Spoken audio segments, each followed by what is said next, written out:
Amigos, son las 8:03 de la mañana. Esto es Buenos Días por BPI TV. Cambiamos un poco de tema y vamos a analizar las noticias de la política venezolana con Osvaldo Ramírez, analista y consultor político. Osvaldo, gracias por acompañarnos como cada semana. Bienvenido. Muy buenos días, Mario, y feliz mañana para todos los que nos ven en BPI. Así es, tenemos noticias nuevas, recientes. Tres organizaciones no gubernamentales hicieron ya pública las postulaciones de 21 personalidades para integrar esta comisión que coordinaría las primarias opositoras para la próxima elección presidencial. Quisiéramos conocer cuál es tu análisis sobre estas postulaciones y por qué no se ha hablado todavía sobre la fecha de las primarias. Mira, lo primero es que yo creo que hay que celebrar que la cantidad de nombres que se están postulando, la mayoría de ellos son personas que no tienen ningún vínculo partidista, en primer lugar. Y segundo, que son personas con altos niveles de experticia en asuntos electorales. En el pasado, hace ya bastante tiempo en Venezuela, recordemos que la sociedad civil jugó un rol fundamental en procesos como los del año 2003, 2004, en el año 2016 incluso, cuando se pretendió y se frustró muy lamentablemente por la forma en la que actuó el poder electoral, un potencial referendo revocatorio, pero una cantidad de personas que han estado sistemáticamente trabajando en organización electoral, asociadas, muchos de ellos a la sociedad civil, a ONGs, creo que pueden dar un servicio importante a la República, ¿ok? Y me permito hablar de la República porque eso es lo que nosotros, en general, como ciudadanos de un país, estamos aspirando, que efectivamente se logre rearticular todo este movimiento ciudadano, que logre también generar un tejido social fuerte para poder construir esa nación que todos estamos anhelando. Lo segundo, en relación con la pregunta de la fecha, ¿ok? Es justamente esta comisión que va a ser electa, esta junta de primarias, esta Comisión Nacional de Primarias, que claramente tiene la responsabilidad y va a tener la competencia de anunciar la fecha, de anunciar el cronograma electoral, ¿ok? No puede ser una, digamos que una competencia de la plataforma unitaria pagar y darse el vuelto en relación con la fijación de la fecha. Yo celebro que no estaba en la pregunta, pero durante el fin de semana y ya se está corriendo, digamos que en los diferentes pasillos políticos del país, ¿okay? Un documento, el documento que claramente sienta las bases para ese proceso de primaria. ¿Qué hay en ese documento? Y más esta información es extraoficial, porque no ha habido, yo creo que la situación de país, esta situación muy terrible de lluvias la semana pasada en las Tejerías, ayer en Maracay, en el Castaño, en Mérida, en Oriente, etcétera. Yo creo que le ha puesto un punto importante de prudencia a la plataforma unitaria para hacer este anuncio. ¿Okay? Creo que hay un llamado a una situación país totalmente distinto del tema primaria, es que no te permite hacer ese anuncio, la ventana de tiempo necesaria para hacer ese anuncio, porque obviamente vas a tener un boomerang que te va a retornar en materia de emisión de un mensaje que el receptor dice, hey, pero ¿por qué no estás pendiente de la tragedia que está sucediendo? Sí. Y mosca con eso porque tiene el timing en comunicación importa también, las formas importan y no Claro, puedes no puede lucir quedar alejado de esto. descontextualizado de lo que es noticia en este momento en el país. Osvaldo, ¿esto quiere decir que se está siguiendo el protocolo correcto? Primero se debe conformar esta comisión y luego informar sobre la fecha. Sí, mira, primero se debe conformar la comisión, pero también se debe, se debe informar ese reglamento formalmente, ¿ok? Ese reglamento formalmente, ¿qué dice?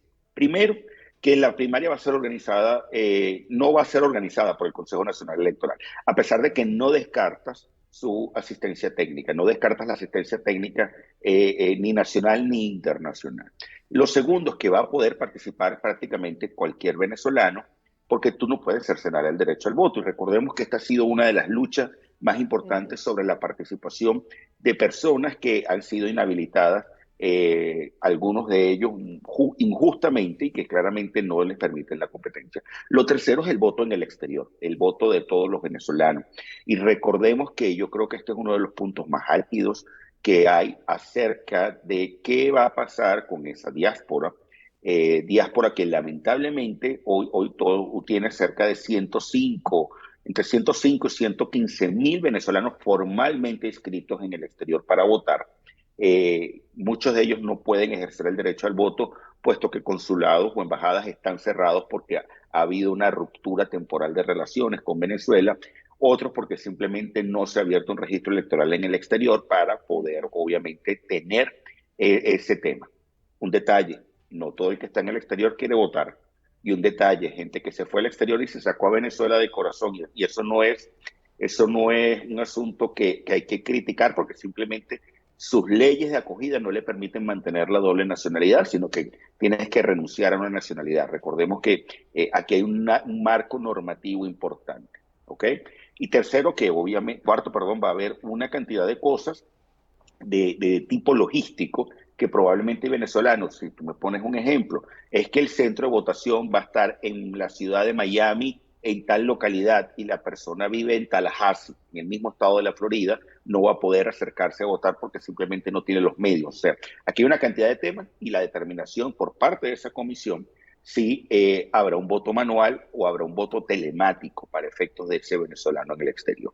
Otro detalle importante es que la votación va a ser por nombre y apellido, no va a ser por partidos políticos, ¿ok? Aquí había un punto fundamental sobre el cual el que tiene una tarjeta partidista quizás sale con mayor ventaja por el peso que le asigna esa transferencia que puede haber desde un partido político, desde una marca, algunas de ellas, digamos que no tienen el nivel de reconocimiento que puedan tener otras mucho más pequeñas, para efectos de una militancia o una simpatía partidista que exprese su favor a ese determinado candidato o candidata. Otro elemento importante va a ser que, bueno, hay personas uninominales que van por nombre y apellido que pueden presentar su candidatura si no tienen un partido político detrás, que van a tener que presentar equivalente al 0.5% del padrón nacional. Esto entre otra cantidad de temas, yo creo que ya la primaria doble vuelta no va a ser una realidad por los costos logísticos de la ejecución de la misma, pero yo creo que entre el anuncio de estas personas, ojo, importante, que estas 5 o 10 estas personas electas, 5 principales, 5 suplentes, luego tienen que trabajar en la conformación de 24 juntas regionales, ¿ok? 24 juntas regionales que claramente tendrán la misma configuración y otras competencias distintas, pero también 5 personas titulares, 5 personas suplentes, lo que implica que es un equipo muy amplio de trabajo, el que yo creo que va a estar convocado a la realización de estas primarias. Osvaldo, son 25 personalidades a quienes están postulando. Si nos puedes compartir algunos nombres relevantes de alguna de esas personalidades. Sí, por supuesto. Mira, tienes el caso, bueno, Ruth Capriles. Ruth Capriles es doctora en ciencias políticas, ha sido miembro del equipo de veedores, de la red de veedores durante mucho tiempo, profesora de posgrado de la Universidad Católica. Tienes a Noel Álvarez, que es presidente de Fede Cámaras. Colette Capriles, politólogo también, profesora de la Universidad Simón Bolívar. Lester Rodríguez fue exalcalde de Mérida. John Magdaleno, seguro invitado en la casa, politólogo, amigo. Félix Arroyo, ingeniero y experto en temas electorales. Francisco Bello, también una persona que ha estado ligada al Comité de Postulaciones del Consejo Nacional Electoral en el pasado. Marcos Villamil, politólogo, analista electoral. Oscar Belloso fue rector de la URBE. Luis Emilio Rondón, recordemos que estuvo como rector del Consejo Nacional Electoral y él ejerció la dirección de los partidos políticos en el Consejo Nacional Electoral. Juan Carlos del Pino, también ex rector del CNE. Virginia Rivero, abogada, experta electoral. José María Casal, que es director del Instituto de Investigaciones Jurídicas de la Universidad Católica. Olga Krahansky, gran amiga también, analista política, dirigente vecinal importante y parte de la sociedad civil, de ese gran tejido, Jorge Paparoni, abogado y experto electoral. O sea, la mayoría de estas Ujú. personas han estado ligadas a temas de organización o de elecciones. Incluso algunos han sido miembros de Súmate, otros han sido miembros de veedores internacionales o de grupos nacionales en momentos electorales, tanto en Venezuela como fuera. Osvaldo, una vez que se instale esta comisión, ¿qué sigue? Mira, ¿qué debe haber? Vamos a especular porque aquí eso es un trabajo específico de esa comisión. Lo primero es el establecimiento de un cronograma, ¿ok? Cronograma importante que sí te va a dar la fecha. ¿Cuándo es la fecha y qué se habla? Ujú. Eh, Muchos plantean que la fecha debe ser junio o julio del año 2023, ¿ok? Y en el peor escenario, octubre de 2023. ¿Cuál es el peor escenario?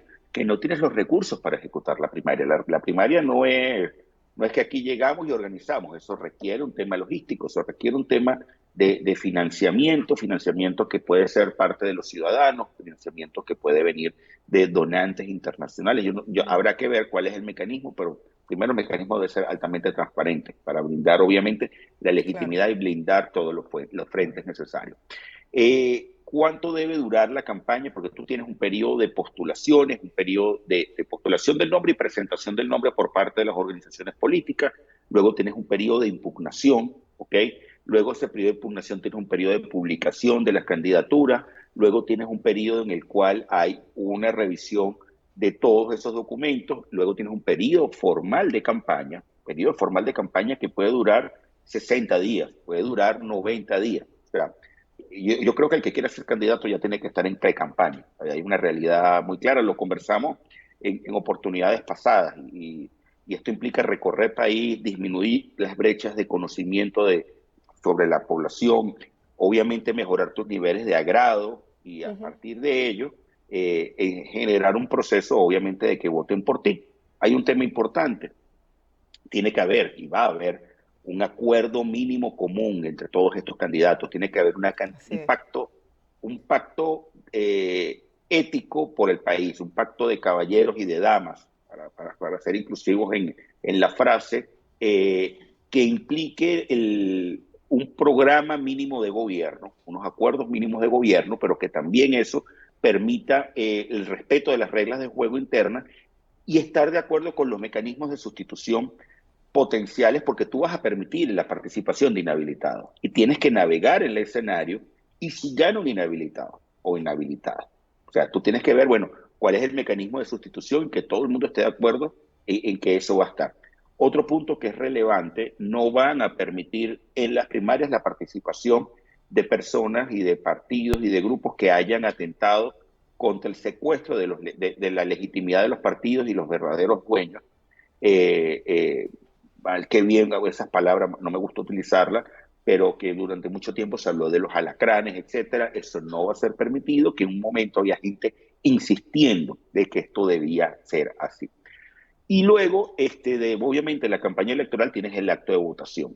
Ahora, existe el comentario, la amenaza, si lo viéramos en términos de oportunidades, amenazas, etcétera, etcétera, en este tipo de matriz DOFA, de que pueda haber un adelanto de elecciones. Ujú. ¿Ok? Ante Ajá. ese escenario, ¿qué Y se puede hacer? mira, si tú generas la suficiente tracción de esos precandidatos, simplemente el acto de votación puede darte a ti o elevarte a ti el perfil. Recordemos que no es la primera vez que tú tienes unas campañas sobrevenidas. Me recuerdo el año 2013. Sé que para muchos estamos hablando de la prehistoria en política, pero hay una realidad. Cuando se da la elección del 2013, el periodo de campaña fue prácticamente express. O sea, estamos hablando de una situación que duró cerca de un mes aproximadamente, menos de mes y unas 5 o 6 semanas.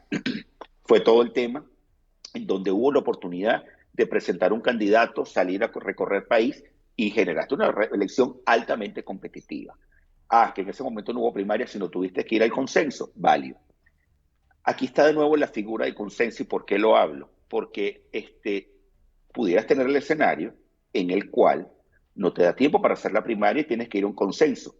hasta esas reglas, la Comisión Nacional de Primarias y la plataforma unitaria tiene que estar clara en cómo vas a tener ese mecanismo, si es por encuestas, 5 encuestas, 3 encuestas, si es por una situación en la que la plataforma unitaria decide sobre la base del candidato con los mejores niveles de competitividad, porque aquí tú no vas a tener tiempo de escoger un inhabilitado y luchar por él. Aquí simplemente tienes que ir a jugar probablemente con lo que llaman en teoría de decisiones y public choice. Hay un autor que se llama James Buchanan. Buchanan dice que siempre o a veces las decisiones que se imponen es la segunda mejor decisión que tú puedes tomar. ¿Ok? Esa teoría del second best choice, cuidado si es lo que termina aplicando en un momento de emergencia, de crisis, para la decisión de quién es el candidato o candidata que participe en esa elección sobrevenida. Y digo sobrevenida porque lo aspirable es que sea en el 2024, pero hay ruido en el sistema indicando que pueda ser a finales del 2023. Osvaldo, hemos dicho en muchas conversaciones que hay que enamorar al electorado, que hay que convencerlo y que vuelvan a hacer esa motivación, esa fe, esa confianza en los diferentes representantes sociales y políticos.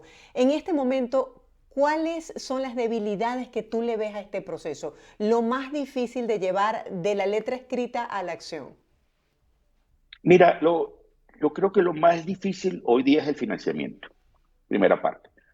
Nosotros desde Frequency 58 de ORC Consultores hemos visto el crecimiento de la disposición a participar en primarias. Eso hay que depurarlo mucho. Eso era 28% en junio, eso en septiembre es 40%. Ojo, país. Hay que ver, en el caso de oposición, obviamente, el que participa es mucho más alto. En el caso de los no alineados, ese sentimiento ha crecido de 18 a 22%, ¿ok? Un crecimiento por encima del error muestral. Eh, la realidad termina siendo, y a mí esto no me quita el sueño, que la cantidad de precandidatos que hay hoy en el sistema, bueno, terminen de definir sus candidaturas y recorrer país. Hay gente que plantea, ¿por qué no hay ya un candidato único? Y no tiene por qué haberlo. Ojo, es la democracia.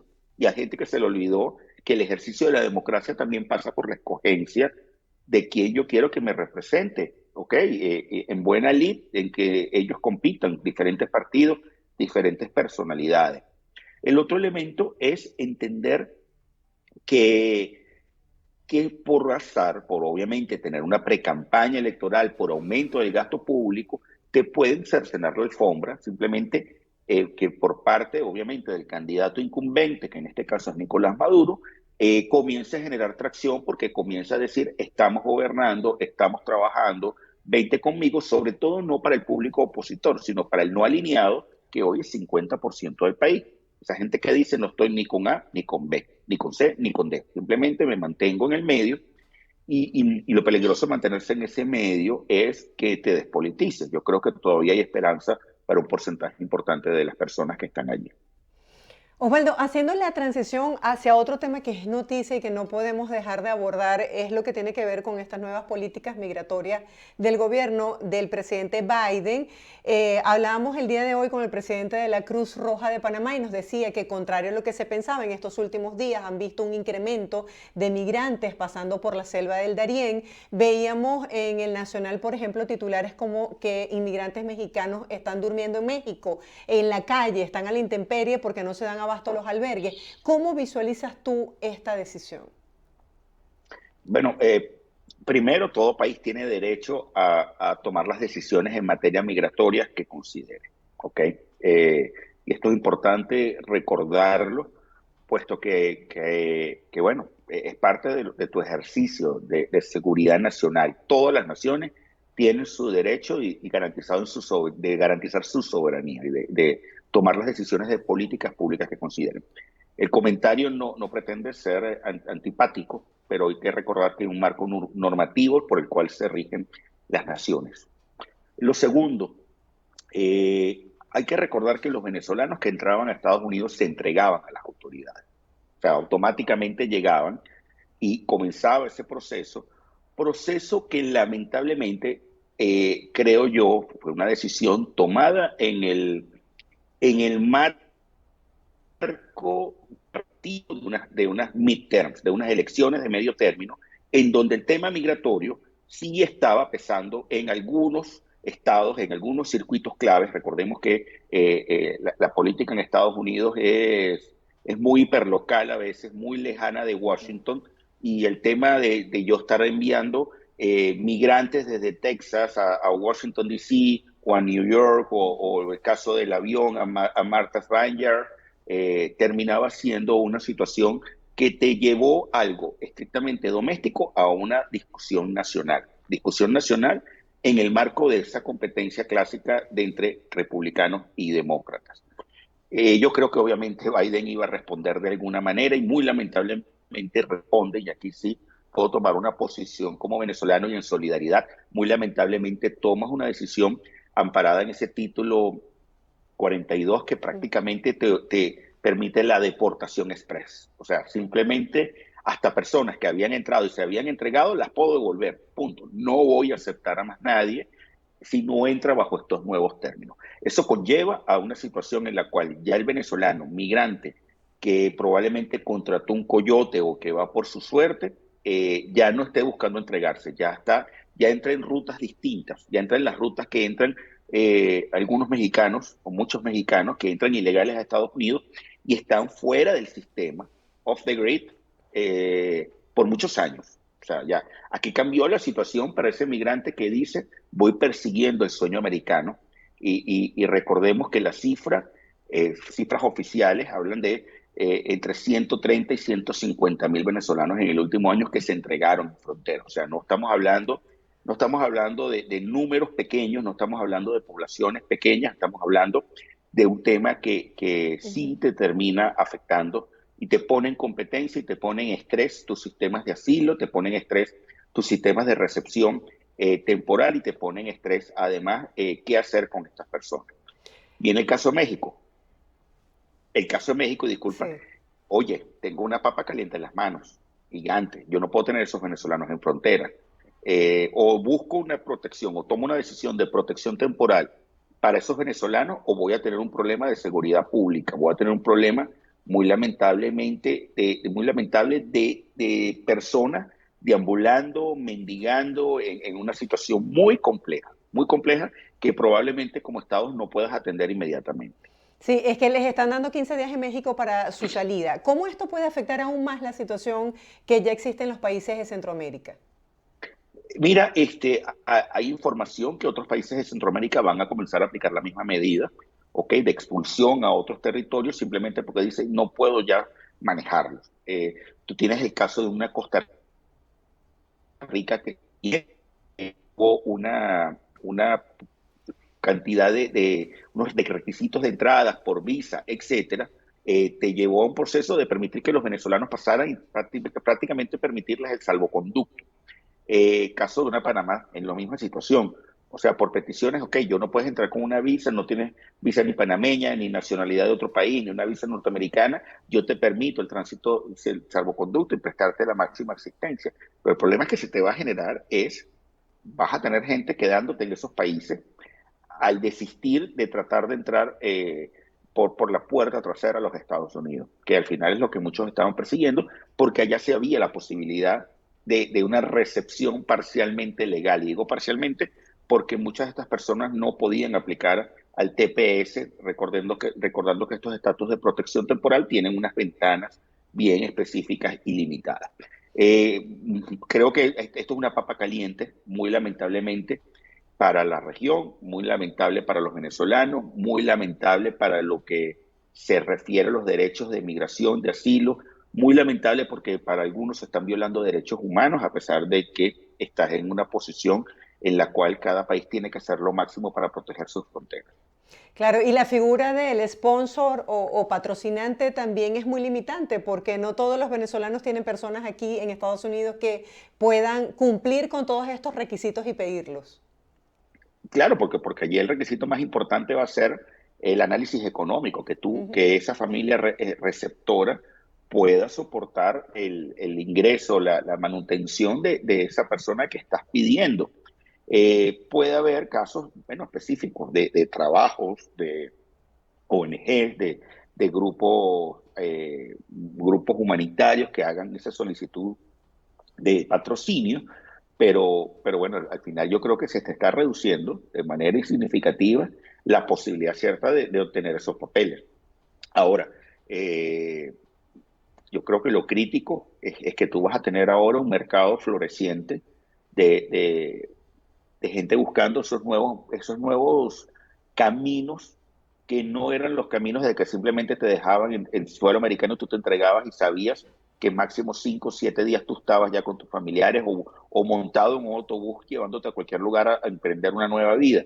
Aquí no, aquí simplemente estamos hablando de gente que tiene que pasar digamos que por las trochas, por esos caminos verdes, Así bastante es. ocultos, bastante feos, porque yo creo que hay muchas historias acerca de lo que significan estos temas y la violación de derechos humanos y lamentablemente los tratos desiguales y por esta trata de personas, por este tráfico de migrantes, que te llevan a personas que simplemente luego entrar y esconderse, pues.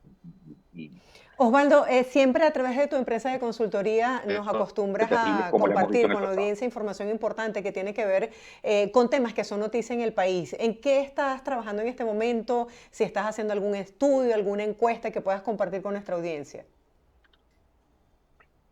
Mira, en este momento estamos terminando no repitiendo, sino haciendo la ampliación del tema electoral, del tema de personalidades en primer lugar, porque queremos saber cómo es el pistoletazo de salida de todas estas personas que pretenden ser candidatos.